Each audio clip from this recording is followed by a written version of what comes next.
দুনিয়ায় স্থলভাগে পিঁপড়া থেকে শুরু করে হাতি পর্যন্ত, ছোট্ট চেলা পোকা থেকে শুরু করে সাপ, বড় বড় পাইথন পর্যন্ত, টোনাটুনি পাখি থেকে শুরু করে ঈগল পর্যন্ত, নদীর ভিতরে চেলাপুটি থেকে শুরু করে তিমি মাছ পর্যন্ত অসংখ্য প্রাণী সকাল বেলায় খালি পেটে জঙ্গল থেকে, গর্তের মধ্য থেকে, বাসা থেকে, পানির মধ্য থেকে যার যার আস্তানা ছেড়ে আহারের অনুসন্ধানে শত সহস্র কোটি প্রাণী সব যার যার ক্ষুধার পেট নিয়ে বেরিয়ে যায়।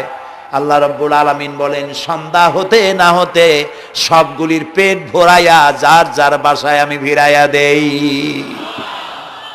ইন্নাল্লাহা হুয়ার রাজ্জাকু যুল কুওয়াতিল মাতিন। খেতে দেওয়ার মালিক কে?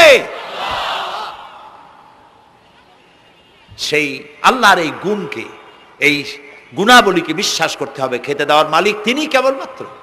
সন্তান হয় না, দেওয়ার মালিক কে? বলেন জোরে। হাসাবার মালিক কে? কাঁদাবার মালিক কে? সুখ দেওয়ার মালিক কে? দুঃখ থেকে উদ্ধার করার মালিক কে? হায়াতের মালিক কে? মওতের মালিক কে? ফাআলুন লিমা ইউরিদ। যা খুশি তাই তিনি করতে পারেন। সুবহানাল্লাহ বলে। কোন? কাফ আর নুন, দুটি অক্ষর।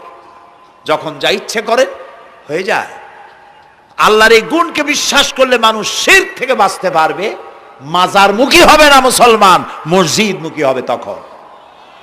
আজ আমার মুসলমান একদিকে নামাজও পড়ে আর একদিকে মাজারের কাছে গিয়ে দুর্বল হয়ে যায়। আছে না? আছে কি না? মাজারগুলির কাছে গিয়ে সাহায্য কামনা করে। আমার নিজের চোখে দেখেছি মাজারে গিয়ে কিভাবে সেজদা দেয় কবরকে। বলেন নাউযুবিল্লাহ। আল্লাহ ছাড়া কাউকে রুকু সেজদা করা যায় না। যা চাবার আল্লাহর কাছে চাইতে হবে। ওয়াইজা সাআলতা ফাসআলিল্লাহ ওয়াইজা ইসতাআনতা ফাসতাইন বিল্লাহ। যা কিছু চাওয়ার আল্লাহর কাছে চাও, যা কিছু বলার আল্লাহকে বলো। সব কিছু করার মালিক তিনি। সুবহানাল্লাহ বলেন। এই জন্য মাজারের সাথে মুসলমানদের সম্পর্ক হবে না, মুসলমানদের সম্পর্ক হবে মসজিদের সাথে। কিসের সাথে? বলেন জোরে। আপনি কোন অসুবিধায় পড়েছেন, মাজলুম হয়েছেন, অত্যাচারিত হয়েছেন, চাকরির সমস্যা হয়েছে, ঘরে খাবার নাই, অসুখ বিসুখ হয়েছে, নানান ধরনের সমস্যায় পড়েছেন, কোনো মাজার নয়, কোনো পীর নয়, মসজিদের ভিতরে চলে যান, উজু করে মসজিদে ঢুকে 2 রাকাত কাজায়ে হাজাতের নামাজ পড়েন। রাসূলুল্লাহর উপরে যখনই বিপদ হতো তিনি নামাজে দাঁড়ায় যেতেন। সুবহানাল্লাহ বলো। আপনি কেন যাবেন একটা কবরের কাছে? আপনার সাহায্য কামনার জন্য কোনো পীর নয়, আপনার সাহায্যের জন্য কোনো কবর নয়। সাহায্য পাওয়ার জন্য কে?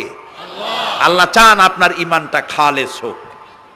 আল্লাহ তাআলা এটা বরদাস্ত করতে পারেন না যে মানুষ কারো কাছে গিয়া আরেকজনের কাছে গিয়ে নথি স্বীকার করুক। আল্লাহ সহ্য করেন না। ইন্না শিরকা লাযুলমুন আযীম। শিরক হচ্ছে মস্ত বড় জুলম, অত্যাচার। আল্লাহ সব থেকে অপছন্দ করেন কোন গুনাহ? বলেন শিরক। আল্লাহ সহ্যই করেন না। কেন করেন না? একটা যুক্তিতে আসে। যারা বিবাহ করেছেন তাদের স্ত্রী যদি স্বামীর সাথে যে ধরনের হাসি খুশি প্রেমের আদান প্রদান করে, স্বামী ছাড়া যদি আরেকজন পুরুষের সাথে এরকমের ভাব বিনিময় করে, ফোনে কথা বলে, প্রেম করে, খুব সুন্দর করে ভালোবাসা দিয়ে যদি চিঠি লেখে অন্য পুরুষের কাছে, অথবা প্রেম নিবেদন করে, তাহলে স্বামীদের অবস্থা কেমন হবে বলেন? এইটার জবাব দিতেও যদি দেরি হয় তো খুবই কুলক্ষণ। হ্যাঁ, ভয়ানক হবে, ভয়ানক হয়ে যাবে। নিজের চরিত্র যতই যা হোক, বউর চরিত্র ভালো চাই। আচ্ছা বলেন তো, স্ত্রী আপনার সঙ্গে যেভাবে প্রেমের হাসি হাসে, প্রেম নিবেদন করে, ওই রকম আরেকটা পুরুষের কাছে সাথে করলে আপনার সহ্য হয় না কেন? আপনি স্ত্রীর উপরে আপনার অধিকারটা কতখানি, কি জন্যে? আপনার স্ত্রীর যে হাসি, যে মিষ্টি হাসি, যা আপনার প্রাণ কেড়ে নেয়, ওই হাসিতে আপনার কোনো অবদান আছে? বলেন। তার যে টানা টানা চোখ, সুন্দর ভ্রু, মাথায় অনেক লম্বা চুল, শরীরটা সুন্দর, যৌবন, রূপ, এর ভেতরে আপনার কোনো অবদান আছে? হ্যাঁ আছে, একটু তো আছেই। আপনি যে মুখ দিয়ে বউটা হাসে, সেই ঠোঁটে একটু লিপস্টিক লাগাইছেন। যে চোখের জন্য আপনি পাগল, সেই চোখে একটু কাজল লাগাইছেন। শরীরটাকে পেঁচাবার জন্য সুন্দর একটা শাড়ি কিনে দিছেন। একটা শাড়ি দিয়ে, একটু লিপস্টিক কিনে দিয়ে, চুলের একটা ক্লিপ কিনে দিয়ে, একটা ভালো শাড়ি কিনে দিয়া স্ত্রীর উপরে যদি এত অধিকার আছে যে কোনদিন মৃত্যু পর্যন্ত কোন প্রেমের হাসি, ভালোবাসার আদান প্রদান আপনি ছাড়া আর কারো সাথে করতে পারবে না, এইটা যদি আপনার অধিকার এভাবে প্রতিষ্ঠিত হয়, তাহলে এই হাসি যিনি দিলেন, এই দাঁত, এই সুন্দর চোখ, এই রূপ, এই যৌবন যা আল্লাহ তাআলা দিলেন, তার সামনে কোনো পীর অথবা কবরের সামনে যদি হাত পাতে, আল্লাহ বরদাস্ত করেন না। কথা কি বুঝে আসছে? কথা বুঝে আসছে? আলহামদুলিল্লাহ বলেন। আলহামদুলিল্লাহ। বুঝলেই আমাদের কষ্ট সার্থক। আলহামদুলিল্লাহ বলি। আমরা যেন আল্লাহরে চিনতে পারি, বুঝতে পারি। আমার বিশ্বাস করুন, কোরআন আমার সামনে, আল্লাহর কসম, কোন জীবিত পীর, কোন মৃত্যু পীর আমার ভাগ্যের ভালো বা মন্দ করার কোন অধিকার রাখে না, রাখে না, রাখে না। কোন পীর ফু দিয়ে আমার ভাগ্যকে ভালো বানাই দিতে পারবে না, পারবে না, এবং আমার একটা চুলও বাঁকাও করতে পারবে না। খাইরিহি ওয়া শাররিহি মিনাল্লাহি তাআলা। আমার ভালো, আমার মন্দ করার একমাত্র মালিক কে? আল্লাহ। এক আঙ্গুল আকাশের দিকে উঁচু করে চিৎকার দিয়ে বলুন, কে? আবার বলেন, আবার বলেন, আবারও বলুন। হাত নামা। আল্লাহ কবুল করুন, বলেন আমিন। আমার এই বক্তব্য দিয়ে আমি কোনো পীরকে অমর্যাদা করছি না। পীর সাহেবদের কাছে পীর কোনো শরীয়তের শব্দ নয়। কোরআন এবং হাদিসে কোথাও পীর বলে কোনো শব্দ নাই। এটি ফার্সি শব্দ। এ শব্দের অর্থ হলো বৃদ্ধ। তো পীর যদি বৃদ্ধ হয় ভালো কথা, তিনি যদি আলেম হন আরো ভালো কথা। কিন্তু বাপ পীর ছিল, উনিও সেই সুবাদে পীর। ইলেম নাই, তোনার নিজের কাছেই তো টর্চ নাই। আপনাকে অন্ধকারে উনিও ম্যানহোলের মধ্যে পড়বে, আপনারে নিয়ে পড়বে। আলেম হইতে হবে। পীর যদি হয় আলেম হইতে হবে, এক নম্বর কথা। দুই নম্বর কথা হলো, তিনি ব্যবসায়ী হবেন না। ধর্মের নামে তিনি ব্যবসা করবেন না। তিনি মানুষকে হেদায়েতের পথ দেখাবেন। প্রয়োজনে জেলে যাবেন, প্রয়োজনে ফাঁসির মঞ্চে দাঁড়াবেন। তিনি নিজেকেই ইসলামের সব আমি করি, আর ইসলাম কারো কাছে নাই। যারা ইসলাম করলো 70-80 বছর ধরে, রাজনীতির পথ দেখালো, তারা ইসলামের দল না, ওনারটাই ইসলামের দল। এই ধরনের ফাজলামি বক্তব্য থেকে বিরত থাকতে হবে। এই ধরনের বেয়াদবিপূর্ণ বক্তব্য থেকে বিরত থাকতে হবে।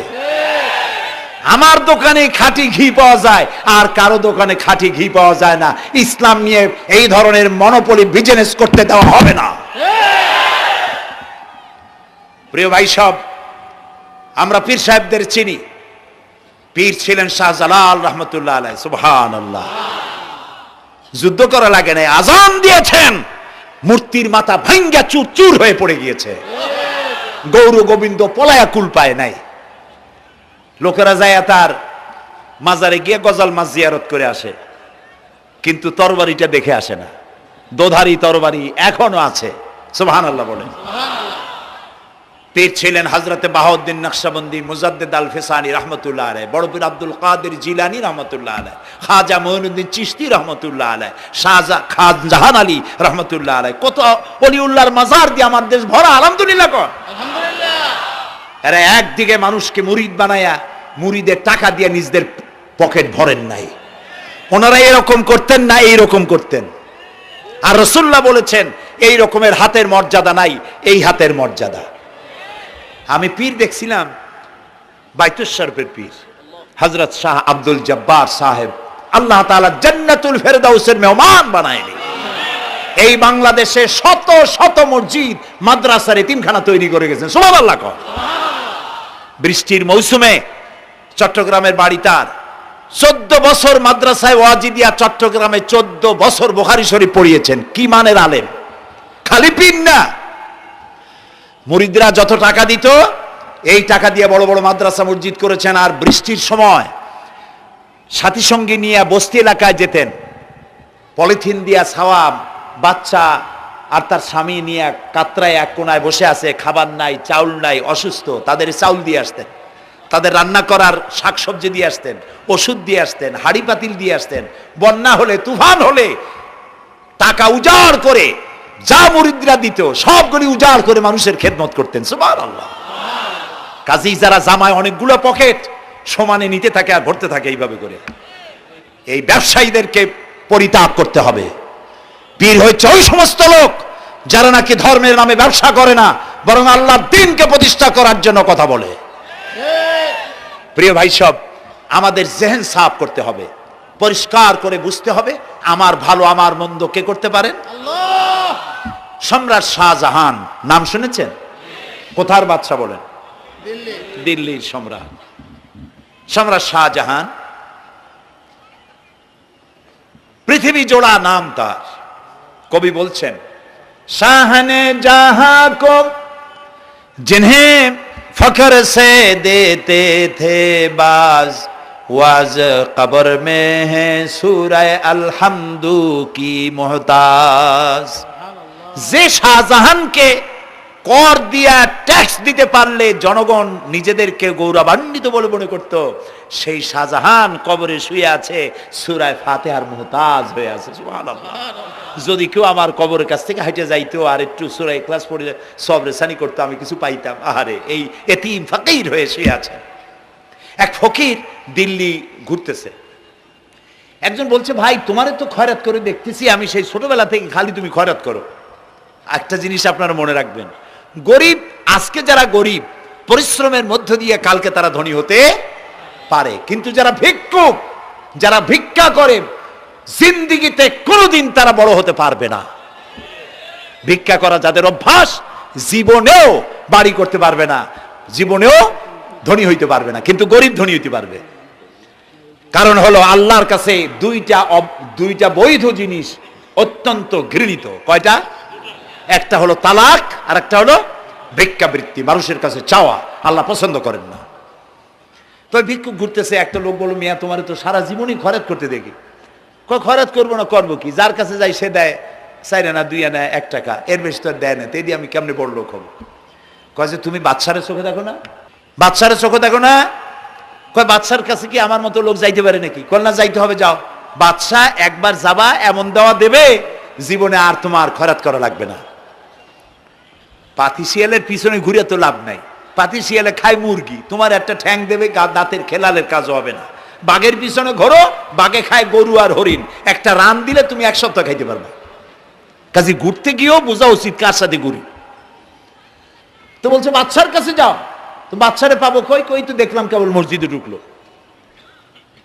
তারপরে ফকির গিয়ে দাঁড়ায় আছে বারান্দায়, দেখে যে উনি বাদশা ভেতরে বসে হাত তুলে আছে ভাবে, আর চোখ দিয়ে পানি পড়ে দাড়ি ভিজে ভিজে পড়তেছে। নামাজ শেষ করে, মোনাজাত শেষ করে বাদশা বেরিয়েছেন। কোন বাদশা? শাহজাহান। বাইরে আসার পর ফকির বলল, আসসালামু আলাইকুম বলে ফকির রওনা করছে। বাদশা বলে, দাঁড়াও, তুমি যে রওনা করলা, তোমার তো ভিক্ষুক মনে হয়, আর লোকেরা যারা ভিক্ষুক না তারাও তো আমার কাছে চায়, আর তুমি তো ভিক্ষুক, চাইলে না কেন কিছু? ভিক্ষুক বলে, জাহাপানা, আমি কিছু চাইতে এসেছিলাম আপনার কাছে, কিন্তু আপনার করুণ অবস্থা দেখে আমার জ্ঞানের চোখ খুলে গিয়েছে। আমি দেখতে পেলাম আমি যার কাছে চাইতে এসেছি, আমি তো কান্দি না, হাতও পাতি নাই। যার কাছে চাইতে আসতাম দিল্লির সম্রাট, আবার কোন সম্রাটের কাছে হাত পেতে ভিক্ষুকের মতো কি জানি চায়, আর চোখ দিয়া পানি পড়ে দাড়ি ভিজে ভিজে পড়ছে। আমার জ্ঞানের চোখ খুলে গেছে, দুনিয়ার বাদশার কাছে আর চাইবো না। বাদশা কান্দে যে বাদশার কাছে, তার কাছেই চাইবো। প্রিয় ভাই সব, এই জন্যে জিহেন সাফ করে ফেলুন। দুনিয়ার কোন মানুষের জন্য, মানুষের কাছে নয়, কোন কবরে নয়, কোনো কারো কাছে নয়, আল্লাহ তাআলার কাছেই আমরা নামাজের মধ্যে ঘোষণা করেছি, ইয়্যাকা না'বুদু ওয়া ইয়্যাকা নাস্তাঈন। আল্লাহ তাআলা তোমার একমাত্র ইবাদত করি, তোমার কাছেই সাহায্য চাই। কাজী সাহায্য আল্লাহর কাছে। কার কাছে চাইবো বলে? আল্লাহ আমাদের ঈমান পোক্ত করে দিন। আমরা বলি আমিন, আমরা বলি আমিন। অসুখ বিসুখ হইলে পরে ধৈর্য ধরবেন।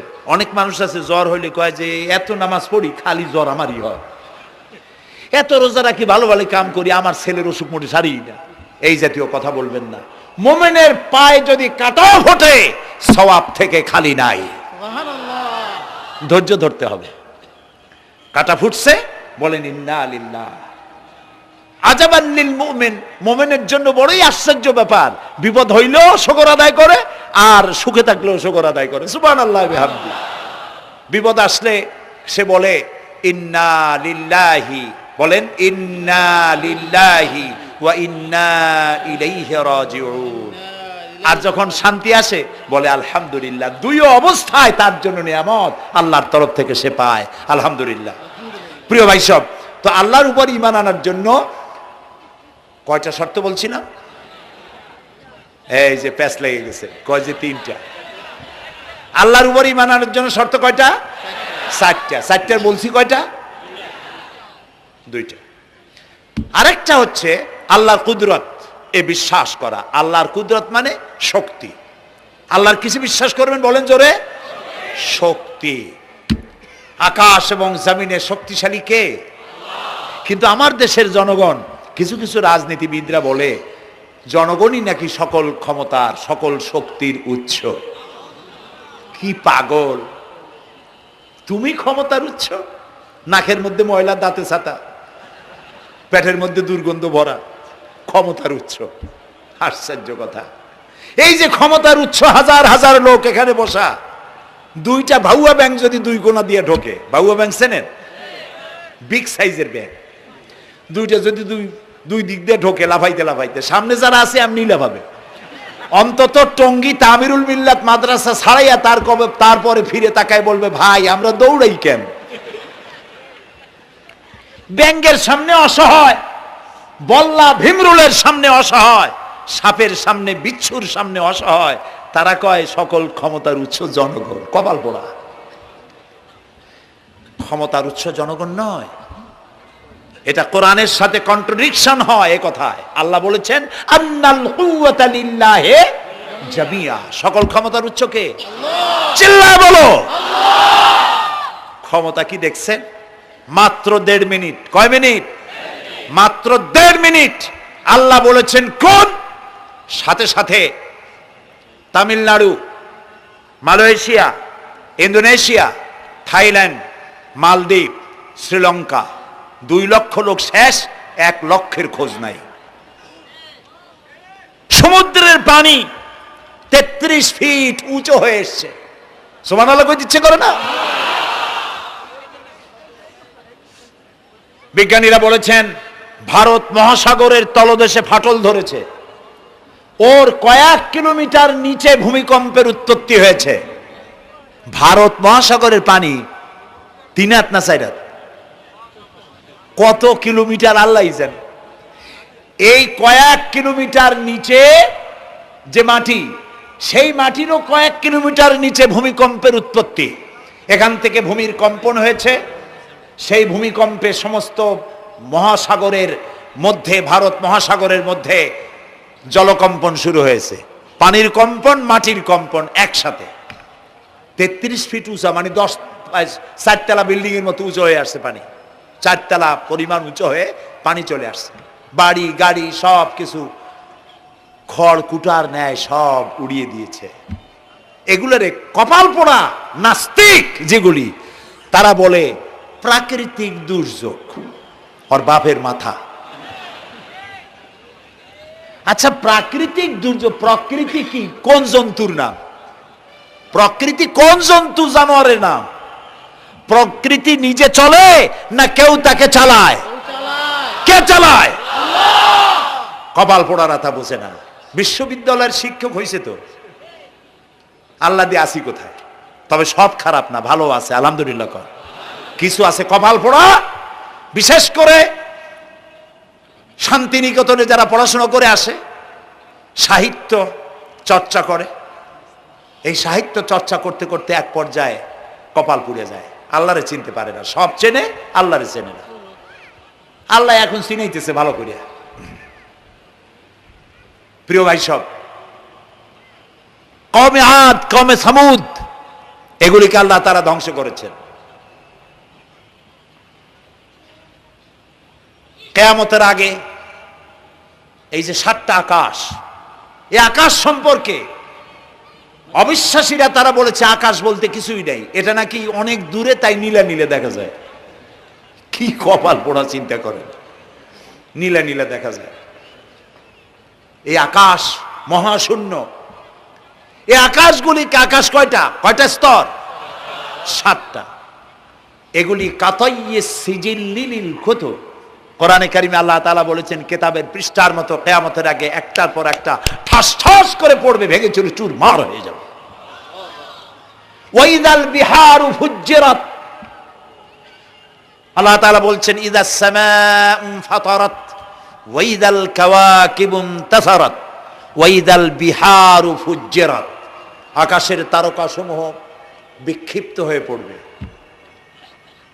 অসংখ্য তারকারাজি, বিশাল বিশাল তারকা বিক্ষিপ্ত হয়ে পড়বে। চন্দ্র সূর্য একটার সাথে আরেকটা ধাক্কা লেগে চাঁদ আর সূর্য আলো হারিয়ে ফেলবে, একাকার হয়ে যাবে। পাহাড়গুলো উঁচু করে আল্লাহ তাআলা জমিনের উপরে আছাড় মারবেন, কালিহিনিল মানফুস, তুলার মতো উড়ে চলে যাবে। সুবহানাল্লাহ বলবা না? কত বড় শক্তি আল্লাহ পাকের। ওয়াইদাল বিহারু ফুজ্জিরাত, সমুদ্র সমূহ বিদীর্ণ হয়ে যাবে। সমুদ্রে যত পানি আছে সমস্ত পানিগুলি নিঃশোষিত হয়ে যাবে মাটির তলায়, এবং সেখানে অগ্নুৎপত্তি হবে। কোরআনে কারিমে আল্লাহ বলে দিয়েছেন গোটা সমুদ্রগুলিতে আগুন জ্বলতে থাকবে। এগুলি কিয়ামতের আলামত। আল্লাহ পাকের অফুরন্ত মেহেরবানি। এই যে কানের কাছ দিয়া গুলিটা চলে গেছে, কানে লাগে নাই। বাড়ির কাছ থেকে কিয়ামত হয়ে গেল, বাংলাদেশে আল্লাহ বাঁচাই দিলেন। সুবহানাল্লাহ বলো, আলহামদুলিল্লাহ বলেন। আমাদের প্রতিবেশী দেশগুলিতে যেভাবে আঘাত লাগছে, ওর 1000 ভাগের 1 ভাগের আঘাত কয়েক সেকেন্ড যদি বাংলাদেশে হতো, আমাদের সব অপরিকল্পিত শহর, রাজুক পারমিশন দিয়েছে 3 তলার, করা হয়েছে 7 তলা। এইভাবে অপরিকল্পিত যত বিল্ডিং আছে এগুলি পচা সিমেন্ট দিয়ে, পচা ইট দিয়ে তৈরি করা হয়েছে। 2-3 সেকেন্ডের ভূমিকম্প যথেষ্ট এই শহর লণ্ডভণ্ড করে দেওয়ার। অসংখ্য মানুষ মারা যাবে, অসংখ্য বাড়িঘর শেষ হয়ে যাবে। এদেরকে রেস্কিউ করার মতো মডার্ন ইকুইপমেন্টসও গভর্নমেন্টের কাছে নাই। এজন্য আল্লাহর কাছে সেজদা দিয়া গুনার তওবা করতে হবে, আল্লাহ আমাদের মাফ করে দাও, আমার এই গরিব দেশটাকে কিয়ামত পর্যন্ত এই গজব থেকে বাঁচাও। প্রিয় ভাই সব, আল্লাহ তাআলার ক্ষমতার ওয়াজ আমি আজ করতে পারবো না, অনেক লম্বা হয়ে যাবে। কারণ আমাকে 3টা পুঁজির কথা তো কমসে কম বলতেই হবে, অল্প করে হলেও। শুনবেন তো? আল্লাহ তৌফিক দিক, বলেন আমিন। তো আল্লাহ তাআলার ক্ষমতায় বিশ্বাস করা, তার প্রচন্ড ক্ষমতা, যা খুশি তাই বলেন করতে পারেন। মরাকে জিন্দা, জিন্দাকে মারতে পারেন, মরুভূমিতে ফুল ফুটাতে পারেন। সুবহানাল্লাহ, যা খুশি তাই করতে পারেন। এই শক্তি সহকারে আল্লাহকে বিশ্বাস করতে হবে। 4র্থ নম্বরে আল্লাহর হুকুম এবং হাকাম, আদেশ নিষেধ। আমি আল্লাহরে বিশ্বাস করি, এই কথার কোনো দাম নাই যদি তার আদেশ না মানি। এই কথার কোনো দাম নাই যদি তার নিষেধকে আমি আমার জীবনে প্রত্যাহার না করে চলতে পারি। মুসলমান বলে দাবি করার কোনো মূল্য নেই।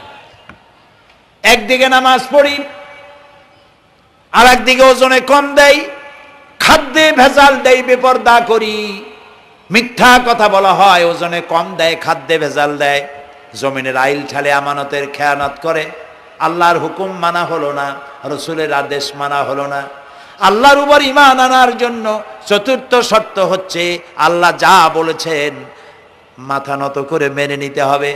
বলতে হবে সামি'না ওয়া আতা'না। বলেন সামি'না ওয়া আতা'না, শুনলাম আর মেনে নিলাম। বলেন তো জোরে, শুনলাম আর মেনে নিলাম। সুবহানাল্লাহ বলেন। মুমিনেরা এই প্রশ্নই করবে না মদ হারাম কেন, মুমিনেরা এই প্রশ্নই করবে না জুয়া হারাম কেন, মুমিনেরা এই প্রশ্নই করবে না জেনা হারাম কেন। একটাই জবাব, মদ হারাম কেন? আল্লাহ হারাম করেছেন তাই হারাম। জেনা হারাম কেন? আমার আল্লাহ হারাম করেছেন তাই হারাম। জুয়া হারাম কেন? আমার আল্লাহ হারাম করেছেন তাই হারাম। কোন যুক্তি নাই। যুক্তির আল্লাহর নিষিদ্ধ জিনিসে যুক্তি তালাশ করে কেবলমাত্র শয়তান।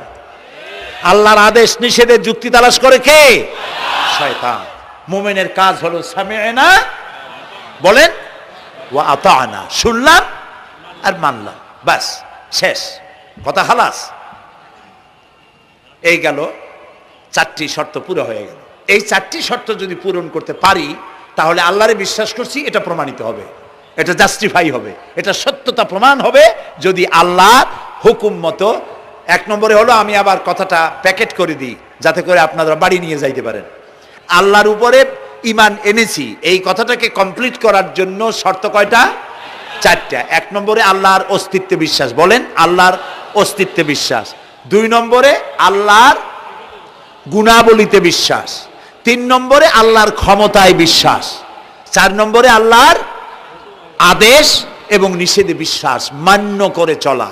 আল্লাহ যেন এই তৌফিক আমাদের দেয়, বলেন আমিন। আল্লাহ রাব্বুল আলামিন দুনিয়ায় শান্তি, আখিরাতে জাহান্নাম থেকে মুক্তি দেওয়ার জন্য আল্লাহ পাক আমাদেরকে একটা ব্যবসার কথা বলেছেন। ওই ব্যবসায় পুঁজি কয়টা বলেন? তিনটা পুঁজি। বলছি কয়টা? দেখেন যে কেমনি প্যাঁচ লাগে।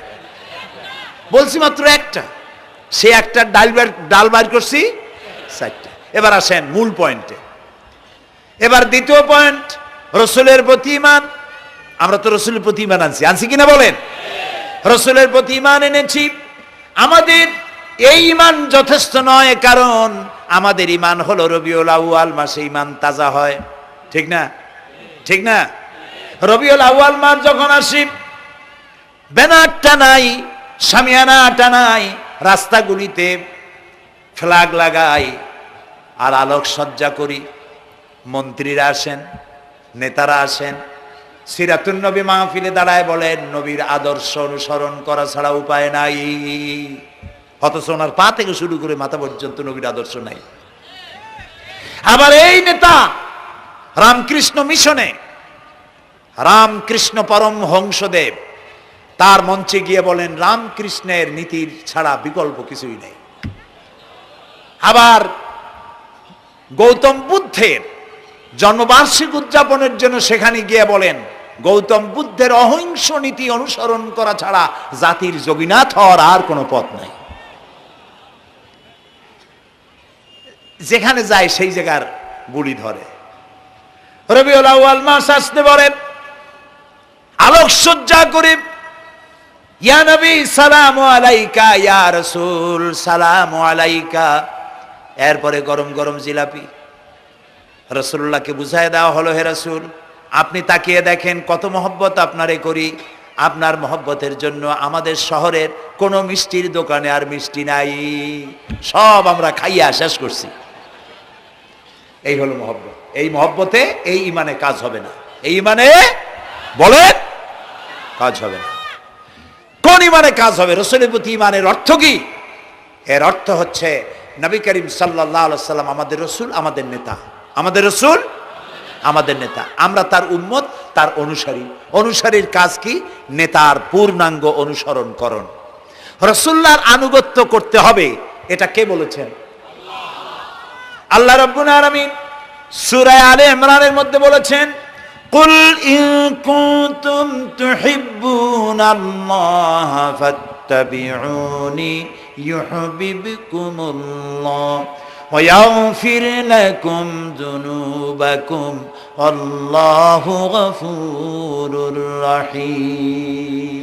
হে নবী আপনি বলুন, তোমরা যদি আল্লাহকে ভালোবাসো তাহলে তোমার কাজ হচ্ছে, তোমরা যদি আল্লাহকে ভালোবাসো তাহলে তোমরা আমার আনুগত্য করো, আমার অনুসরণ করো। কার? রাসূলের। বলেন কার? রাসূলের অনুসরণ যদি তোমরা করো, খেয়াল করে শুনতেছেন তো? আল্লাহ তাআলা বলছেন নবী আপনি বলেন তোমরা যদি আল্লাহকে ভালোবাসো, তোমাদের এই দাবি যদি সত্য হয়, তাহলে আমার অনুসরণ করো, আমার আনুগত্য করো। আমার অনুসরণ, আমার আনুগত্য করলে পরে তোমাদেরকে আল্লাহ রাব্বুল আলামিন ভালোবাসবেন এবং তোমাদের তামাম জিন্দেগির সমস্ত গুনাহ খাতা আল্লাহ তাআলা মাফ করে দিবে। আমরা কি গুনাহ মাফ করাইতে চাই? বলেন চাই? আসুন রাসূলের আনুগত্য করুন। রাসূলের আনুগত্য কিরকম? রাসূল যেভাবে মোস কাটছে আমরা সেইভাবে মোস কাটবো। তিনি দাড়ি যেভাবে রাখছেন আমরা সেইভাবে রাখবো। তিনি চুল কাটছেন যেভাবে সেইভাবে করব। তিনি পায়ের নখ, হাতের নখ যেভাবে কাটছেন সেইভাবে করব। তিনি যেভাবে বিবাহ করেছেন সেই সুন্নত অনুযায়ী বিবাহ, তিনি যেভাবে দেশ চালাইছেন সেইভাবে দেশ চালাবো। রাসূলের অনুসরণের অর্থ শুধু এই নয় যে তিনি যেভাবে সুরমা লাগাইছেন আমি ওইরকম সুরমা দেব, তিনি যেভাবে কদু খাইছে আমিও কদু খাবো, এইটা নয়। এটা নয়, শুধু রাসূলের আনুগত্য হবে মুরগির ফার্ম থেকে শুরু করে জাতিসংঘ পর্যন্ত, জীবনের সব ক্ষেত্রে। আর বিশ্বাস করতে হবে তিনি শেষ নবী, তারপরে আর কোন নবী আসবে না। আল্লাহ রাব্বুল আলামিন সূরা আহজাবের মধ্যে বলেছেন, মা কানা মুহাম্মাদুন আবা আহাদিম মির রিজালিকুম ওয়ালাকির রাসূলুল্লাহি ওয়া খাতামান নাবিয়্যিন। মুহাম্মদ সাল্লাল্লাহু আলাইহি ওয়াসাল্লাম তোমাদের কোন পুরুষদের পিতা নন, তিনি আল্লাহর রাসূল এবং তাকে দিয়ে নবুয়তের মিশনকে খতম করে দেওয়া, কমপ্লিট করে দেওয়া হয়েছে। আর কোন নবী, রাসূলুল্লাহ বলেছেন লা নাবিয়্যা বাদি ওয়ালা রাসূল, আমার পরে আর কোন নবীও আসবে না, রাসূলও আসবে না। কথা বুঝে আসছে? আল্লাহর নবীর পরে আর কোন নবী হবে না। আল্লাহর নবী বলেছেন একটি ইমারত তৈরি করে তার ভিতরে একটা ইট যদি খালি থাকে, একটি ইটের জায়গা যদি শূন্য থাকে, তাহলে সকলের চোখে ধরা পড়বে। ওই ইটখানা দিলে পরে বিল্ডিংটা কমপ্লিট হয়ে যায়। নবুয়তির যে ইমারত আল্লাহ তৈরি করেছিলেন, ওর ভিতরে একটা ইটের অভাব ছিল। আল্লাহ পাক আমাকে দিয়ে সেই শূন্য জায়গা পূরণ করে দিয়ে নবুয়তের মিশনকে কমপ্লিট করে দিয়েছেন। রাসূলুল্লাহ বলেছেন আমার পরে আর কেউ নবী হবে না। পৃথিবীর সব মুসলমানদের আকীদা মুহাম্মদ সাল্লাল্লাহু আলাইহি ওয়াসাল্লামের পরে যদি কেউ নবুয়তের দাবি করে সে কাফির, হাজার বার কাফির। তারা যারা তাকে যারা নবী মানবে তারাও রাসূলুল্লাহ বলেছেন আমার পরে 30 জন মিথ্যেবাদী নবুয়তের দাবি করবে। তার মধ্যে একজন তো দাবি করছে রাসূলের জীবদ্দশায়, একটা ছিল মেয়ে লোক আর একটা ছিল পুরুষ। পুরুষটার নাম ছিল মুসাইলামা কাযযাব, নামই ছিল কাযযাব। কাযযাব মানে মিথ্যাবাদী। দেখছেন অবস্থা, নামই মিথ্যাবাদী। উম্মতেরা কইল যে আপনি তো একজন নবী, আমরা সৌভাগ্য আর দুর্ভাগ্য হোক আপনারা নবী বলে মানলাম। মুহাম্মদ সাল্লাল্লাহু আলাইহি ওয়াসাল্লামের কাছে প্রায় জিবরাইল আসে আর ওহী আনে, আর আপনি আমাদের কোনো ওহী দিতে পারলেন না পর্যন্ত। কয় যে কেবল না নবী হইলাম, অপেক্ষা করো, ওহী আসবেন। বেশ কিছুদিন যাওয়ার পর খুব চিন্তা ভাবনা করে কয় যে ওহী একটা আসছে। উম্মতেরা সব দৌড়ে আসছে, কি ওহী? কয় যে এইমাত্র শেষ রাত্রে জিবরাইল আসছিল, আইসে আমারে কয়ে গেল একটা সূরা নাজিল করলো। সূরাটা কি? ইন্না আতাইনাকাল আকাক ফাসাল্লি লিরাব্বিকা ওয়াজআক ইন্না শানিয়াকা হুয়াল আবলাগ। উম্মতেরা কয় সর্বনাশ, এই সূরা পড়তে গেলে তো আমরা কাইসা মরে যাব। এর অর্থ তো খুব বিকায়দা। এ কি সূরা নাজিল হইল আপনার উপরে? ইন্না আতাইনাকাল আকাক মানে আমি তোমাকে হুতুম পেশা দান করেছি, সুতরাং তুমি তোমার প্রভুর উদ্দেশ্যে নামাজ পড়ো আর চিৎকার মারো, কারণ তোমার শত্রুরা সাদা এবং কালো বর্ণের। আমরা তো আগামাথা কিছু বুঝলাম না, কি ওই? আচ্ছা ঠিক আছে, পয়গম্বর মুহাম্মদ সাল্লাল্লাহু আলাইহি সাল্লামকে তার উম্মতেরা নিয়ে যায় তাদের বাগানে, মাঝে মধ্যে নিয়ে যায়। নিলে পরে যে কুয়ায় পানি থাকে না, শূন্য কুয়া পানিতে ভরে যায়। যে গাছতলা দিয়ে তিনি হেঁটে যান, যে খেজুর গাছে খেজুর নাই সেই গাছতলা দিয়ে রাসূল হেঁটে গেলেন, গাছে ফল ধরে যায়। আপনি তো এরকম কিছু দেখাইতে পারেন না। কয় তোমরা তো আমার নেও না, চলো না যাই। নিয়ে গেছে, যাইয়া দেখে যে কুয়ার পাড় দিয়ে যায়, যে কুয়ায় পানি থাকে তা থাকে না, শুকায় যায়। যে গাছ তলায় দিয়ে যায় ওই গাছে খোরমা থাকলে সাথে সাথে খড়গুড়ি ঝরে যায়। উম্মতের কয় কি একটা কপাল পড়ো নবী পাইলাম ভাগে। আল্লাহ তারে শেষ করছে দুনিয়া থেকে, জাহান্নামে চলে গেছে। সেই মহিলাটাও গেছে, সেও গেছে। রাসূলুল্লাহ বলেছেন এইরকম 30 জন মিথ্যাবাদী নবুয়তের দাবি করবে কিয়ামতের আগ পর্যন্ত। গোলাম আহমদ কাদিয়ানী, এ হলো ইতিহাসে আমরা যদ্য পাই তার পর্যন্ত 28 জন হয়েছে। মুহাম্মদ সাল্লাল্লাহু আলাইহি সাল্লামের ইন্তেকালের পর ওকে নিয়ে হয়েছে 28 জন। কয়জন হইল? বাকি আছে কয়জন? তাই বলে কিয়ামত যে এই 2 জন হইলি আগামী বছর বা 5-6 বছরের মধ্যে কিয়ামত হবে ওইটা চিন্তা করেন না। এই পৃথিবীতে একটা লোক আল্লাহ শব্দ উচ্চারণ করার যদি থাকে কিয়ামত সে পর্যন্ত হবে না। সুবহানাল্লাহ। সুতরাং বহুত দেরি আছে কিয়ামতের। তবে ওর মতো আরো শয়তান 2 জন আসবে। গোলাম আহমদ কাদিয়ানী বলল আমি পয়গম্বর, আমি নবী, আমার উপরে ওহী আসে। তো তার সঙ্গে ওই যুগের বড় আলেম মাওলানা আতাউল্লাহ শাহ বুখারী রহমতুল্লাহ আলাইহি তিনি বললেন, আচ্ছা তুমি যে নবুয়তের দাবি করো এই শক্তি তুমি পাও কই? কয় যে আমার শক্তি তো কোরআন, কোরআনের মধ্যেই আছে আমার কথা। কোথায়? কয় সূরা সফের মধ্যে আছে, ইয়াতি মিন বাদি ইসমুহু আহমদ। ঈসা আলাইহিস সালাম আমার ব্যাপারে ফোরকাস্ট করেছেন, ভবিষ্যৎবাণী দিয়েছেন যে আমার পরে একজন আসবে তার নাম হবে আহমদ, আমি তো সেই আহমদ। মাওলানা বুখারী বলছেন বেকুব, ঈসা আলাইহিস সালাম যার কথা বলেছেন তার নাম, ঈসা আলাইহিস সালাম যার কথা বলেছেন তার নাম হলো ফকাত আহমদ, আর তোমার নাম হলো গোলাম আহমদ। তাহলে এতে করে বোঝা যায় ঈসা আলাইহিস সালাম যার কথা বলেছেন তুমি সেই আহমদের গোলাম, তো তুমি নবুয়তের দাবি করো কেন? গোলাম আহমদ কয় যে হুজুর আমার নামের আগে গোলাম বৈশা একটু সমস্যা হয়েছে, ঠিক, তো গোলামটারে যদি বাদ দেই তাহলে তার আপনি আপত্তি করতে পারেন না আমি আহমদ থাকি আর আপনি আমার উম্মত হয়ে যান। আমি আমার কথা ঈসা আলাইহিস সালাম বলেছেন। মাওলানা বুখারী বলছেন দেখো তোমার ফতোয়া অনুযায়ী তুমি বলছো নামের প্রথম অংশ বাদ দিয়া শেষের অংশ নিয়ে তোমার উপর ঈমান আনতে, তাহলে আমি আমার নাম আতা আল্লাহ, তোমার ফতোয়া অনুযায়ী আমার নামের প্রথম অংশ বাদ দিলাম, আতা গেছে, থাকছে আল্লাহ, আর আল্লাহ হয়ে বলছি তোর মতো গাধারে আমি নবুয়ত দেই নেই। এরপর এই শয়তানের মউত হলো কোথায়? বলেন কোথায়? পায়খানার ভিতরে। এই কাদিয়ানীরা, গোলাম আহমদ কাদিয়ানী কাফের, ওরে যারা নবী বলে মানে তারাও কাফের। প্রিয় ভাই সব, পৃথিবীর 48টি মুসলিম দেশ কাদিয়ানীদেরকে নন মুসলিম মাইনরিটি হিসেবে ঘোষণা দিয়েছে রাষ্ট্রীয়ভাবে। সৌদি গভর্নমেন্ট আইন পাশ করেছে কিয়ামত পর্যন্ত কাদিয়ানীরা মক্কা মদিনায় প্রবেশ করতে পারবে না। বিগত 100 বছরের ভিতরে কোনো কাদিয়ানী মক্কা মদিনায় ঢুকতে পারে নাই। আজকে বাংলাদেশে খতমে নবুয়তের আন্দোলন নতুন কিছু নয়, দীর্ঘদিন থেকে এই উপমহাদেশে খতমে নবুয়তের আন্দোলন চলছে, এই আন্দোলন চলবে যতদিন পর্যন্ত সরকারের পক্ষ থেকে তাদেরকে নন মুসলিম মাইনরিটি ঘোষণা না করা হচ্ছে, আন্দোলন চলবেই। এদের লাশ রাস্তায় ফেলাই দিবা আর 14 কোটি মুসলমান তাকিয়ে তাকিয়ে দেখবে, তা বিশ্বাস করো না। খতমে নবুয়তের আন্দোলন যারা করেন এই জাতির 14 কোটি মুসলমানের সমর্থন তাদের পেছনে রয়েছে। কাজী তাদের ব্যাপারে উচ্চবাচ্য কথা বলতে গিয়ে ব্যারিস্টার হন, আইনজীবী হন, যেই হন, খতমে নবুয়তের আন্দোলন যারা করে তাদের ব্যাপারে কথা বলতে গিয়ে মুখ সামনে কথা বলবেন। এদেশের মানুষ শহীদ হয়ে যাবে, কাদিয়ানীদেরকে বরদাস্ত করবে না। আমাদের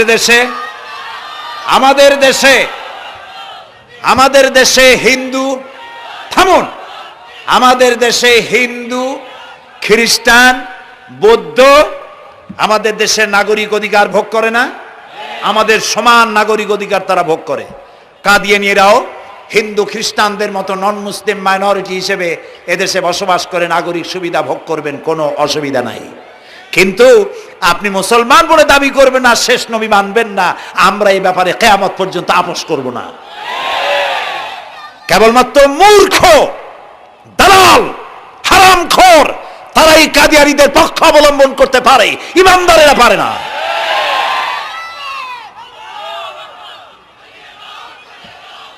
কাদিয়ানীরা যে সব মসজিদ তৈরি করে, এগুলি মসজিদ নয়, এগুলি উপাসনালয়।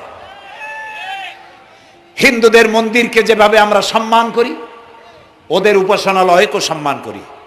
কিন্তু কাদিয়ানীরা যতদিন মুসলমান নামের পরিচয় দিতে থাকবেন, আমরা আমাদের অধিকার আদায়ের জন্য সুশৃঙ্খলভাবে গণতান্ত্রিক পদ্ধতিতে আমরা এই অধিকার আদায়ের চেষ্টা করব। খতম নবুয়তের আন্দোলন কোনো রাজনৈতিক আন্দোলন নয়, এটি আমাদের ইমানের আন্দোলন। যারা আন্দোলন করতেছেন তারা আমাদের ফরজে কিফায়ার দায়িত্ব পালন করছেন। প্রিয় ভাই সব, রাসূলের প্রতি ঈমান আনতে হলে এরকম ঈমান আনতে হবে, তারপরে আর কোন নবী আসবে না। তারপরে কথা হলো তাকে অনুসরণ করতে হবে পায়ের নখকাটা থেকে শুরু করে মাথার চুল পর্যন্ত, জীবনের সব ক্ষেত্রে রাসূলের অনুসরণ করতে হবে। তিনি সেনাপতি ছিলেন, শ্রমিক ছিলেন, পিতা ছিলেন, নানা ছিলেন, স্বামী ছিলেন, ঠিক না? তিনি রাষ্ট্রপ্রধানও ছিলেন। আজকে যারা ধর্ম আর রাজনীতি আলাদা করেন তারা মুনাফিক, মুসলমান নয়, তারা কি? মুনাফিক। এই জন্য আমাদেরকে মনে রাখতে হবে নবী করিম সাল্লাল্লাহু আলাইহি সাল্লাম রাষ্ট্র পরিচালনা করেছেন। যারা ধর্ম আর রাজনীতি আলাদা করেন তারা মুসলমান হিসাবে আল্লাহর কাছে পরিচিত হতে পারবেন না। প্রিয় ভাই সব, নবীজি মক্কা থেকে মদিনা এলেন, মদিনা এসে রাষ্ট্রপ্রধানের দায়িত্ব পালন করলেন। আজ তিনি রাষ্ট্রপ্রধান, কোরআন হলো সংবিধান, কোরআনের আইন চালু করে দিলেন। চুরি বন্ধ হলো, ডাকাতি বন্ধ হলো, জেনা ব্যভিচার বন্ধ হয়ে গেল, মানুষ দরজা খুলে ঘুমাবার সুযোগ পেল। সুবহানাল্লাহ, সুবহানাল্লাহ।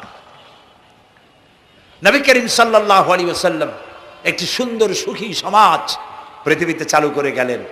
আজ আমাদের ভাগ্য যদি খুলতে হয়, রাসূলের অনুসরণ করি আমাদেরকে রাষ্ট্র পরিচালনা করতে হবে। ইসলাম সন্ত্রাসকে প্রশ্রয় দেয় না, ঠিক না ভাই? আমাদেরকে যারা সন্ত্রাসী বলে, ওরাই তো সন্ত্রাসের দাদা, ওরা সন্ত্রাসের জন্মদাতা। আমাদেরকে সন্ত্রাসী বলো? আমি আমেরিকায় বক্তব্য করেছি, লন্ডনে বক্তব্য করেছি, আমি তাদেরকে বলছি তোমরা আমাদেরকে সন্ত্রাসী বলো? আমাদের দেশে যাইয়া দেখো, তোমাদের এখানে সমস্ত সুপার মার্কেটগুলি সব বন্ধ হয়ে যায় বেলা 4টায়, কোনো মার্কেট খোলা থাকে না। কেন খোলো না? তোমরা সিকিউরিটি দিতে পারবে না বলে খোলো না। চুরি হবে, ডাকাতি হবে, লুটপাট হবে, এই জন্য বিকেলেই সব বন্ধ হয়ে যায়, রাতে কোনো দোকান খোলা থাকে না। তো যাও তো আমাদের দেশে, আমাদের তো সন্ত্রাসী বলো? গরিব দেশ। আমাদের দেশের বাবুরহাটে, নরসিংদীর কাছে বাবুরহাট, যেটাকে এই দেশের ম্যানচেস্টার বলা হয়, সারা রাত কোটি কোটি শত কোটি টাকার কাপড় চোপড় বেচা কিনা হয়, পুলিশের গন্ধ খুঁজে পাওয়া যায় না, সারা রাত বেচা কিনা হয়। গ্রামের বাজারগুলি যায় দেখেন, আমাদের দেশে যশোরে, খুলনায়, উত্তরবঙ্গে রাত 2টা 2:30 পর্যন্ত বেচা কিনা হয়, ঠিক না? এই যে আমাদের দেশে আল্লাহর মেহেরবানি, এবারে যে ঈদের সময় ঈদ আর পূজা একসাথে হইল, মুসলমান মেয়েরা, হিন্দু মেয়েরা সোনা দানা গলায় পরিয়া, হাতে পরিয়া, তারপরে বাজারঘাট ঈদের কেনাকাটা, পূজার কেনাকাটা করছে, কোনো অসুবিধা হয় নাই, ঠিক না? আল্লাহর মেহেরবানি, র্যাবে জি যা করার করছে। মক্কা শরীফে, মদিনা শরীফে দেখলাম লোকেরা হাত তুলে, বাংলাদেশি লোকেরা ওখানে যারা আছে, র্যাবের জন্য দোয়া করছে, আল্লাহ র্যাবের প্রতি তুমি রহমত নাজিল করো, আল্লাহ রহম করুন, কোন আমি। দেশের যতটা অসুবিধা হয়েছিল তার থেকে অনেক গুণ গ্যারাপ হয়ে গেছে, আলহামদুলিল্লাহ, আলহামদুলিল্লাহ। প্রিয় ভাই সব, এই যে আল্লাহ রাব্বুল আলামিন মুসলমানদেরকে পৃথিবীর মধ্যে সব থেকে বেশি শান্তি প্রিয় করেছেন, কোন আলহামদুলিল্লাহ। তোমরা আমার মক্কা যাইয়া দেখো, মক্কা মদিনায় যাইয়া দেখো, আমাদের কেউ সন্ত্রাসী? মক্কা মদিনায় লক্ষ লক্ষ মানুষ এই যে সব চলে গেছে, এখন কোথায় গেছে? সারা পৃথিবী থেকে মানুষের এখন ছুটছে ছুটছে, পৌঁছে গেছে, আর পথে আছে, প্লেনে আছে, নদীতে আছে, গাড়িতে আছে। সুবহানাল্লাহ, লক্ষ লক্ষ মানুষ চলে গেছে, সবার একই ড্রেস, একই গন্তব্য, একই স্লোগান, লাব্বাইক আল্লাহুম্মা লাব্বাইক। সব মানুষ চলে গেল। আমি 96-তে যখন পার্লামেন্টে আসলাম, প্রথম পার্লামেন্টে এক বক্তৃতার ভেতরে আমি বলেছিলাম যে আমাদের দেশে নেতা নেত্রীরা ওমরা করে, হজ করে। আচ্ছা, আপনারা যাইয়া দেখেন কি, করেন কি, আনেন কি? যাইয়া একটু তোয়াব করিয়া আসার সময় আতর আর পাথর, সুরমার খুরমা পকেট ভরে নিয়ে আসেন, কিন্তু চোখে দেখেন না। আল্লাহ তাআলা বলছেন, আওয়ালাম ইয়ারাও আন্না জাআলনা হারামান আমিনান। তোমরা কি দেখতে পাও না আমার এই হারামকে আমি কিভাবে নিরাপত্তার শহর বানিয়েছি? সুবহানাল্লাহ। রাত 2:30-3টার সময় চাঁদের মতো সুন্দরী যুবতী মেয়ে একাকিনী, কোনো পুরুষ সঙ্গী ছাড়া নিজের ডেরা, নিজের তাবু ফেলে কাবা শরীফের ভিতরে এসে গেল। লক্ষ লক্ষ পুরুষের মধ্য দিয়ে আল্লাহর ঘর তওয়াফ করলো, তাহাজ্জুদের নামাজ আদায় করলো, এরপরে দোয়া দুরুদ করে কান্নাকাটি করে মেয়ে লোকটি একাকী লক্ষ লক্ষ মানুষের মধ্য দিয়ে নিজের ঘরে ফিরে গেল। কোন পুরুষের একবার তার চেহারার দিকে নজর পড়েছে তো দ্বিতীয়বার তার রূপ উপভোগ করার মতো সাহস কারো মনের মধ্যে জাগে না। হাজার বছরের ইতিহাস, মক্কা থেকে, মদিনা থেকে, আরাফাত থেকে, মুজদালিফা থেকে, মিনা থেকে একটা নারী লাঞ্ছিতা হয়েছে, ধর্ষিতা হয়েছে, অপমানিতা হয়েছে, এর ইতিহাস নাই। প্রিয় ভাই সব, প্রসঙ্গক্রমে এই টঙ্গী লক্ষ লক্ষ লোকেদের সমাবেশ হয়, আলহামদুলিল্লাহ বলে। হতেই পারে তাবলিগি জামাতের ভাইয়েরা এখানে উপস্থিত হন, সারা দেশ থেকে, বিভিন্ন দেশ থেকেও লোকজন আসে, এক জায়গায় বসে আল্লাহ বিল্লাহ করে, মোনাজাত করে। এটা মনে আসলো তাই বলতেছি। কেউ কেউ এটাকে খুব বাড়াবাড়ি করেন। সে বাড়াবাড়িটা হলো, কেউ কেউ বলেন আরাফাতের পরেই দ্বিতীয় এই সমাবেশ। এই বেয়াদবি শব্দটাকে উচ্চারণ করবেন না আল্লাহর হস্তে। কোথায় টঙ্গী, কোথায় আরাফাত, আর কোথায় টঙ্গী? কি এর সাথে আপনি কি মিলান? আপনি বলুন, এখানে লক্ষ লক্ষ লোক হয়েছে, আমরাও দেখতে পাচ্ছি লক্ষ লক্ষ লোক হয়, কিন্তু আপনি কেন দ্বিতীয় সমাবেশ বলেন? কেন আপনি আরাফাতের ময়দানের পরে এই কথা বলেন? মহাগুনা, মহাবেয়াদবি। আরাফাতে যাওয়া ফরজ, টঙ্গীতে আসা নফল নয়। আপনি কিসের সাথে কি তুলনা করেন? জিন্দিগিতে এই চিন্তা করবেন না। কিছু কিছু লোক আছে গ্রামের মধ্যে, অবশ্য কোনো আলেম, কোনো মুরব্বীরা এইসব কথা বলেন না, মূর্খ যারা, তারা এই ধরনের কথা ছড়াইছে গ্রামে। 3 বার টঙ্গীতে আসতে পারলে 1 হজের সওয়াব হয়। বলেন নাউজুবিল্লাহ। শুধু 3 বার না, কিয়ামত পর্যন্ত লোকের এখানে আসতে থাকলে আরাফাতের ময়দানে 1 সেকেন্ডের যে সওয়াব হবে তাও হবে না। আরাফাত হচ্ছে সেই ময়দান যেখানে আদম আলাইহিস সালাম থেকে শুরু করে মুহাম্মদ রাসূলুল্লাহ সাল্লাল্লাহু আলাইহি সাল্লাম পর্যন্ত সব নবীদের চোখের পানি শুকিয়েছে। পৃথিবীর কোটি কোটি মানুষ এখানে কাঁদছে। আর আল্লাহ রাসূল বলেছেন, আল হাজ্জুল মাবরুর লাইসা লাহুল জাযাউ ইল্লাল জান্নাহ। একটা কবুল হজের সওয়াব আল্লাহর কাছে বেহেশত দেওয়া ছাড়া আর কিছুই নেই। মান হাজ্জা লিল্লাহ ফালাম ইয়ারফুস ওয়ালাম ইয়াফসুক রাজা কায়াউমিন ওয়ালাদাতহু উম্মুহু, রাওয়াহুল বুখারী। বুখারী শরীফের হাদিস। রাসূলুল্লাহ বলছেন, আরাফাতের ময়দান থেকে হাজিরা যখন বেরিয়ে যায় সন্ধ্যায়, মা যেমন নিষ্পাপ সন্তান প্রসব করে, আরাফাত থেকে হাজিরা তেমন নিষ্পাপ হয়ে বেরিয়ে যায়। আল্লাহর হস্তে আপনারা এই তুলনাটা কেউ করবেন না। বলবেন অনেক বড় সমাবেশ হয়েছে, লক্ষ লক্ষ লোক হয়েছে, বাস শেষ। এটা দ্বিতীয় সমাবেশ, আরাফাতের পরের এটা দ্বিতীয় স্থান অবলম্বন করেছে। এইসব বাজে কথা আর একদিনও বলবেন না। মহাবেয়াদবি যদি কেউ বলে থাকেন, আস্তাগফিরুল্লাহ পড়েন আস্তাগফিরুল্লাহ। আল্লাহ সবাইকে ক্ষমা করুন, বলুন আমিন। এখানে আসলে দোয়া কবুল হবেই, কোনো গ্যারান্টি নেই, কোনো গ্যারান্টি নাই। কিন্তু রাসূলুল্লাহ বলেছেন আরাফাতের ময়দানে দোয়া কবুল হয়। রাসূলুল্লাহ বলেছেন, আল্লাহর ঘরের কাছে দাঁড়ায়া, মুলতাজিমে দাঁড়ায়া এমন কোন দোয়া করি নাই যে আল্লাহ কবুল করেন নাই। কাজে এই সব চিন্তা করবেন না। প্রিয় ভাই সব, রসুলের প্রতি ঈমান আনতে হলে রসুলের জীবনকে জানতে হবে। রসুলের জীবন আমরা অনেকেই জানি না। বাংলা ভাষায় বহুত বইপত্র বেরিয়েছে রসুলের জীবনী সংক্রান্ত। মেহেরবানি করে কিনবেন এবং পড়বেন।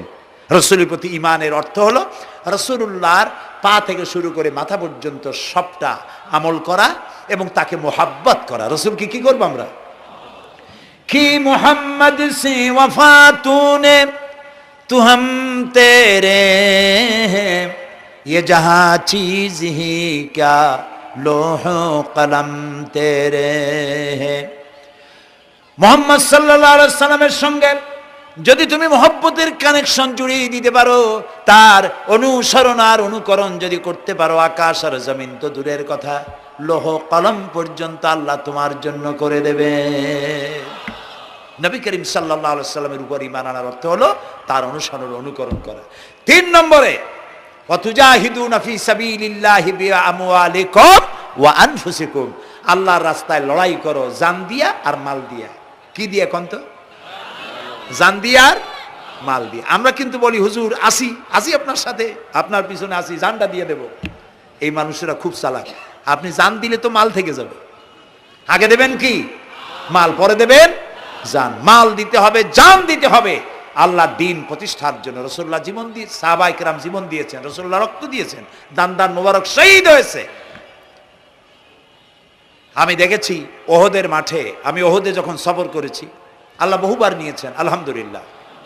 আমাকে সেখানকার একজন আলেম মদিনার, তিনি আমাকে নিয়ে গেলেন ওহদে বেশ কয়েক বছর আগে। ওহদে গিয়ে দেখলাম, আমাকে দেখালো যে নবী করিম সাল্লাল্লাহু আলাইহি সাল্লামের যেখানে দান শহীদ হয়ে গিয়েছিল, দাঁত মুবারক শহীদ হয়েছে, রাসূলুল্লাহ বেহুশ হয়ে পড়ে গেছিলেন। তাকে হযরতে আবু বকর, হযরত ওমর, হযরত ওসমান এই 3 জনে উঁচু করে নিরাপদ জায়গায় নেওয়ার জন্য দৌড়াচ্ছিলেন। পাহাড়ের উপরে যখন উঠতেছিলেন, ওই 3 জন রাসূলকে ঘাড়ে করে নিয়ে উঠতেছেন। পাহাড় তখন কাঁপতেছিল, পাহাড় কাঁপতেছে, এত বড় কাঁপন উঠেছে পাহাড়ের। পাহাড় সেই এলাকা থেকে কাগজ কাটলে, কেচি দিয়ে কাগজ কাটলে যেমন রেজা রেজা হয়ে যায়, আমার নিজের চোখে আমি দেখলাম। তিনি আমাকে দেখালেন এই সেই এলাকা যেখানে রাসূলকে উঠানো হয়েছিল। পাহাড় আল্লাহর ভয়তে কাঁপতেছিল তরতর করে।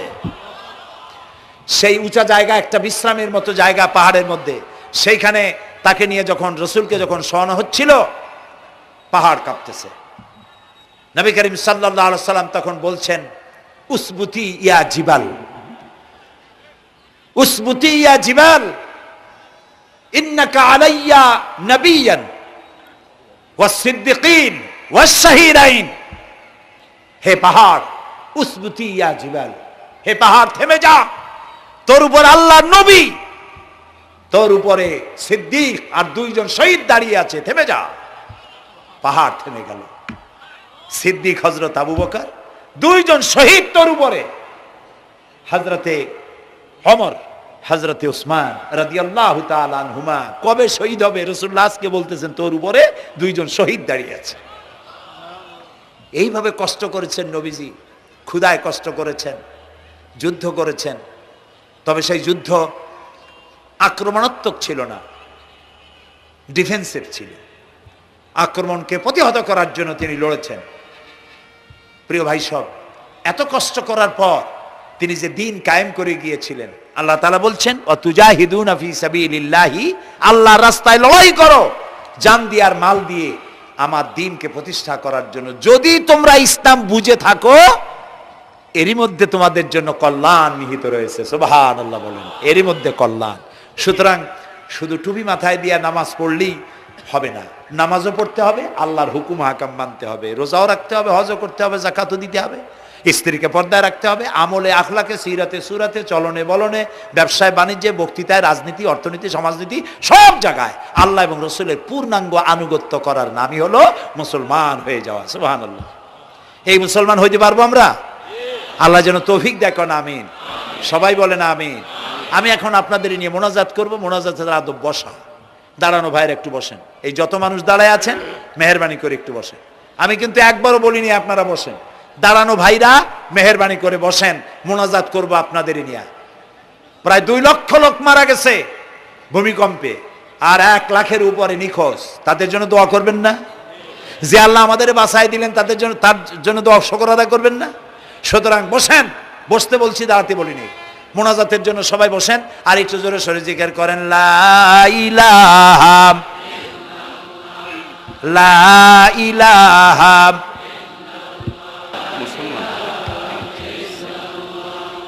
ঘাইমে শেষ হয়ে গেছে।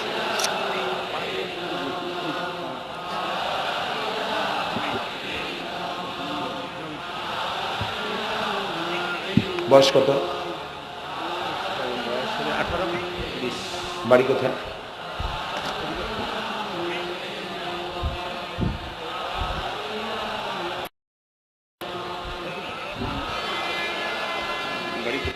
একটু জোরে। লা ইলাহা।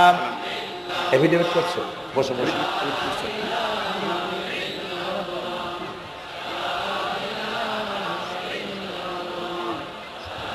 আচ্ছা, আমি তো মোনাজাতের কথা বলছি। মোনাজাত থুয়ে যদি কেউ হাঁটে তো এটা একটা বড় বদকিসমতির ব্যাপার। এত মানুষ একসাথে আল্লাহর কাছে মোনাজাতের লোভ কিভাবে সামলান? কেমনে হাঁটেন? এক যুবক ইসলাম কবুল করার জন্য আসছে। টঙ্গিতেই থাকো।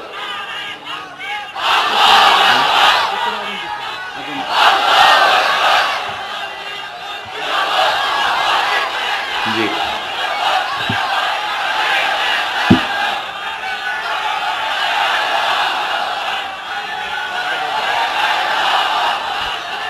এই ছেলেটি বাড়ি হলো বগুড়ায়, থাকে উত্তরায়।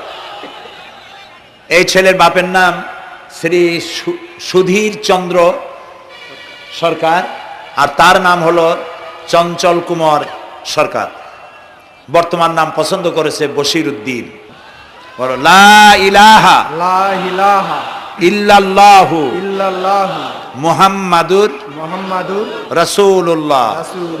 আল্লাহ ছাড়া কোনো ইলাহ নাই, মাবুদ নাই, উপাস্য নাই। মুহাম্মদ সাল্লাল্লাহু আলাইহি ওয়াসাল্লাম আল্লাহর প্রেরিত রাসূল। আশহাদু আন লা ইলাহা ইল্লাল্লাহু ওয়াহদাহু লা শারীকা লাহু ওয়া আশহাদু আন্না মুহাম্মাদান আবদুহু ওয়া রাসূলুহু। আমি সাক্ষ্য দিচ্ছি আল্লাহ ছাড়া কোনো ইলাহ নাই, মাবুদ নাই, উপাস্য নাই। তিনি এক, তিনি একক, তার কোনো অংশীদার নাই। আমি আরো সাক্ষ্য দিচ্ছি মুহাম্মদ সাল্লাল্লাহু আলাইহি ওয়াসাল্লাম আল্লাহর বান্দা এবং তার প্রেরিত রাসূল। বলো আসসালামু আলাইকুম। আপনারা জবাব দেন। এই ছেলেটি এখন আমাদের মধ্যে নিষ্পাপ। আমাদের সকলের আমলনামায় পাপ আছে। রাসূলুল্লাহ বলেছেন, যখন একজন মুশরিক ইসলাম কবুল করে, কালেমা পড়ে, বিশ্বাস করে, অর্থ সহকারে উচ্চারণ করে, তার পিছনের সমস্ত গুনাহ খাতাকে আল্লাহ তাআলা মাফ করে দেন। সুতরাং আমরা তার জন্য দোয়া করি, আল্লাহ যেন তাকে খাঁটি মুসলমান বানায় দেন। আমরা সবাই বলি আমিন। প্রিয় ভাই সব, মোনাজাতের পর এশার আজান হবে। আমরা বা জামাত এশার নামাজ পড়ে যাব ইনশাআল্লাহ। বলেন ইনশাআল্লাহ। এত বড় জামাত আমরা কোথাও পাবো না, এবং জীবনে আরেকটা জামাত এরকম পাবো তার কোনো নিশ্চয়তাও নাই। ঠিক না ভাই? নামাজ আমরা আদায় করে যাব 5 ওয়াক্ত। কি বলে, এখানে সারা জীবন 5 ওয়াক্ত নামাজ সঠিকভাবে আদায় করব, আর এশার নামাজ আমরা এখানে জামাতে আদায় করে যাব। আর এই বিশাল মাহফিল তৈরি করতে অনেক খরচ হয়েছে। আপনারা নিশ্চয়ই দেখতে পান এত বড় প্যান্ডেল করতে কত টাকা খরচ হতে পারে, এবং তারা প্রচেষ্টা করেছে। আপনারা এই লাইটিং, মাইকিং, প্যান্ডেল, স্টেজ, তারপরে পোস্টার, গেট ইত্যাদি তৈরি করতে বহু টাকা খরচ হয়েছে। আপনারা যাওয়ার সময় মেহেরবানি করে তাদেরকে চতুর্দিকে ড্রাম এবং চাদর নিয়ে লোকেরা দাঁড়িয়ে থাকবে। আপনারা আল্লাহর হস্তে তাদেরকে কিছু সহযোগিতা করে যাবেন। রাজি আছেন? আপনারা রাজি আছেন? আল্লাহ আপনাদেরকে তৌফিক দিন। মা বোনেরা যারা এসছেন, মা বোনদের জন্য আজকে তেমন কোনো কথা বলতে পারলাম না, তবে যা বলেছি নারী এবং পুরুষ সকলের জন্য সমভাবে প্রযোজ্য। আপনাদের জন্য একটু বেশি করতে হবে। এই রাসূলুল্লাহ বলেছেন, আল মারআতু ইজা সাল্লাত খামসাহা ওয়া সামাত শাহরাহা ওয়া আতাআত বালাহা ওয়া আহসানাত ফারজাহা। রাসূলুল্লাহ বলেছেন, যেসব মহিলারা 5 ওয়াক্ত নামাজ সঠিকভাবে আদায় করে, রমজান মোবারকের রোজা রাখে, সতীত্বের হেফাজত করে, স্বামীর আনুগত্য করে চলে, কিয়ামতের দিন ওই সব মহিলারা আল্লাহর জান্নাতের যে দরজা দিয়া খুশি সেই দরজা দিয়া জান্নাতে প্রবেশ করতে পারবে। সুতরাং আপনারা এই কথাগুলি মেনে চলুন, আল্লাহ আপনাদেরকে তৌফিক দিন। আমি মোনাজাত করব এখনই, আপনারা যাওয়ার সময় সকলে সহযোগিতা করে যাবেন। আর নামাজের জন্য একটি বই আছে, চরিত্র গঠনে নামাজের অবদান। আমরা যে নামাজ পড়ি অনেক সময় নামাজ হয় না। রাসূলুল্লাহ বলেছেন, সাল্লু কামা রাআইতুমুনি উসাল্লি, নামাজ পড়ো সেইভাবে যেভাবে আমাকে নামাজ পড়তে দেখো। জীবনের শ্রেষ্ঠ ইবাদত নামাজ, তাই যদি সঠিক না হলো তাহলে পণ্ডশ্রম হয়ে যাবে। এই জন্য নামাজ কিভাবে মানুষের চরিত্রে অবদান রাখে আর নামাজটা কেমনে পড়তে হবে, রাসূলুল্লাহ কিভাবে পড়েছিলেন, সেটি আমার এই বইটিতে লেখা আছে। এটি চরিত্র গঠনের নামাজের অবদান। এখানে লাইব্রেরি আসছে, কোথায় আপনারা খুঁজে বের করে সেটা নিয়ে যাবেন। আর একটি হলো সূরা লোকমানের 2টা রুকুর তাফসির করেছিলাম আমি চট্টগ্রামে, মাত্র 2 রুকুর তাফসির। এই 2 রুকুর তাফসির 5 দিনে শোনার পর 48 জন হিন্দু বৌদ্ধ মুসলমান হয়ে গিয়েছিল। যাকাত সম্পর্কে, মা বাপের অধিকার সম্পর্কে হযরতে লোকমান তার সন্তানকে যে নসিহত করেছে, সেই নসিহত 9টা নসিহত ছিল। ওই নসিহতগুলি আল্লাহর এত পছন্দ হয়েছে যে আল্লাহ তাআলা নিজে লোকমানের নসিহত কোরআন শরীফে উঠায় দিয়েছে। সুবহানাল্লাহ। সুতরাং আমার সন্তানদের ভালো করার জন্য এই নসিহতগুলি দরকার। এটির নাম যারা ক্যাসেট থেকে উদ্ধার করেছে, নাম হলো তাফসিরে সাঈদী লোকমান, সূরা লোকমান। এ পর্যন্ত 4টা তাফসির বেরিয়েছে তাফসিরে সাঈদী নামে, যেগুলি আমি তাফসির করেছি চট্টগ্রামে, সেগুলি এসব বই ওখানে পাওয়া যাবে। এই বইগুলি আপনারা লাইব্রেরি থেকে, এখানে মোবাইল লাইব্রেরি এসছে ঢাকা শহর থেকে, সন্ধান করে আপনারা নিয়ে যাবেন। আল্লাহ তাআলা আপনাদেরকে তৌফিক দান করুন। যাওয়ার সময় মাহফিলকে সাহায্য করে যাবেন, আর নামাজে সালাতুল ইশা আদায় করে যাবেন। আল্লাহুম্মা আমিন। ربنا ظلمنا أنفسنا وإن لم تغفر لنا وترحمنا لنكونن من الخاسرين ربنا لا تزغ قلوبنا بعد إذ هديتنا وهب لنا من لدنك رحمة إنك أنت الوهاب أي الله تعالى হাজার হাজার মুসলিম জনতা, পুরুষ এবং নারী, আমরা তোমার দরবারে হাত তুলেছি, গুনার বোঝা মাথায় নিয়ে হাত তুলেছি। দয়া করে আমাদের জিন্দেগীর সমস্ত গুনাহ খাতাকে আল্লাহ মাফ করে দাও। আয় আল্লাহ তাআলা, আমাদের মধ্য থেকে আমাদের মা বাপ যাদের দুনিয়া থেকে বিদায় হয়ে গেল, কবরগুলিকে জান্নাতের টুকরায় পরিণত করে দাও। রব্বির হামহুমা কামা রব্বায়ানি সগীরা। সবাই পড়েন, রব্বির হামহুমা কামা রব্বায়ানি সগীরা। আয় আল্লাহ তাআলা, तमाम পৃথিবীতে আজ মুসলমানেরা বড়ই বিপদে আছে। হায় আল্লাহ তাআলা, বিপদগ্রস্ত মুসলমানদেরকে তুমি সাহায্য করো। রব্বুল আলামিন, ইরাকের মাজলুম মুসলমানদের হাতে ইরাকের জমিন উঠায় দাও। হায় আল্লাহ তাআলা, জালিমদেরকে তুমি নস্তনাবুদ করে দাও। আল্লাহ তাআলা, বাংলাদেশ আমাদের প্রিয় জন্মভূমি, এই দেশের উপরে তোমার খাস রহমত নাজিল করো। হায় আল্লাহ তাআলা, ভূমিকম্পে আশেপাশের দেশগুলির মারাত্মক ক্ষতি হয়ে গেল। আল্লাহ তাআলা, তুমি আমাদেরকে দয়া করে বাঁচাই দিয়েছো। কিয়ামত পর্যন্ত আসমান আর জমিনের সব মুসিবত থেকে আমাদের দেশকে তুমি হেফাজত করো।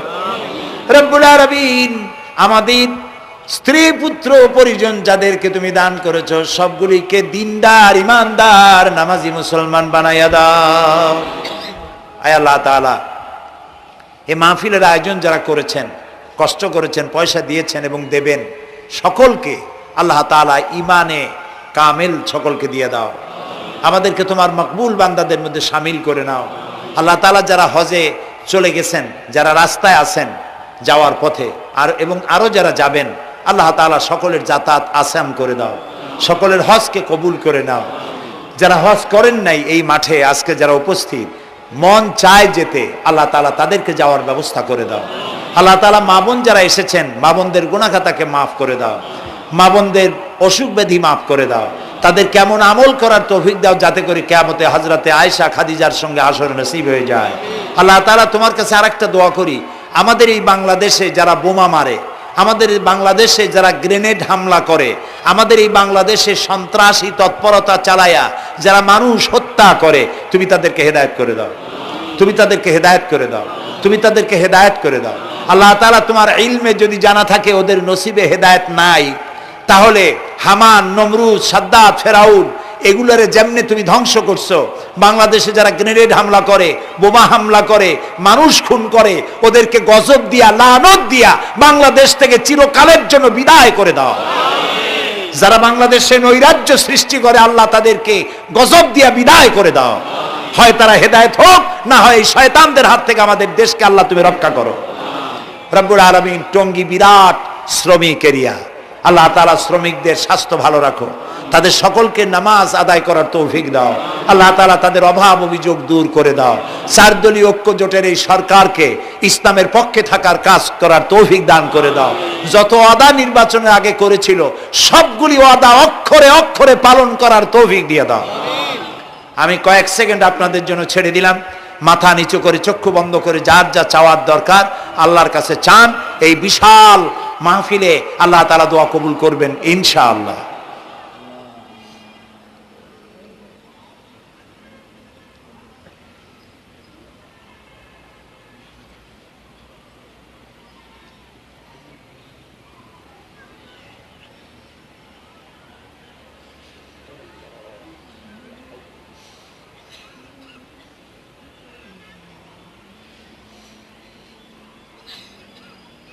হায় আল্লাহ, তোমার আরশে আজিম থেকে তুমি দয়া করে তোমার রহমতের নজর দিয়ে টঙ্গীর এই মাঠের দিকে তাকাও। আল্লাহ তাআলা, আমরা কোনো পীর বুজুর্গ, খাজা বাবা অথবা দুনিয়ার কোনো শক্তির কাছে, রাজা বাদশার কাছে হাত তুলি নাই, বিশাল আকাশের মালিকের কাছে হাত তুলেছি, আমাদের রবের কাছে হাত তুলেছি। তুমি বলেছো দুনি আস্তাজিবু লাকুম, আমারে ডাকো আমি সাড়া দেব। আল্লাহ তাআলা, আমরা ডাকতেছি, তুমি দয়া করে সাড়া দাও। আমরা ডাকতেছি, আমাদের ডাকের সাড়া দাও মাবুদ। আমাদের যাদের রোগ ব্যাধি আছে আল্লাহ দয়া করে শেফায়ে আজেলা দাও, শেফায়ে কামেলা দাও।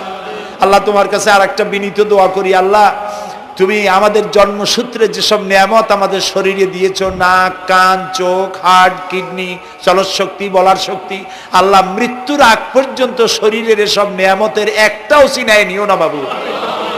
আল্লাহ তাআলা তুমি আমাদের প্রতি দয়া করো, মেহেরবান হও। মাহফিলের আয়োজন যারা করেছেন আল্লাহ তাদের এই কষ্টকে তুমি কবুল করে নাও। কিয়ামতের দিন কোরআনের সুপারিশ আমাদের জন্য নসিব করে দাও। রব্বানা তাকাব্বাল মিন্না ইন্নাকা আনতাস সামিউল আলিম ওয়া তুব আলাইনা ইন্নাকা আনতাত তাওয়াবুর রহিম। সুবহান রাব্বিকা রাব্বিল ইজ্জাতি আম্মা ইয়াসিফুন ওয়া সালামুন আলাল মুরসালিন ওয়ালহামদুলিল্লাহি রাব্বিল আলামিন। ওয়াজআল آخر كلامنا عند الموت لا إله إلا الله محمد رسول الله. السلام عليكم ورحمة الله.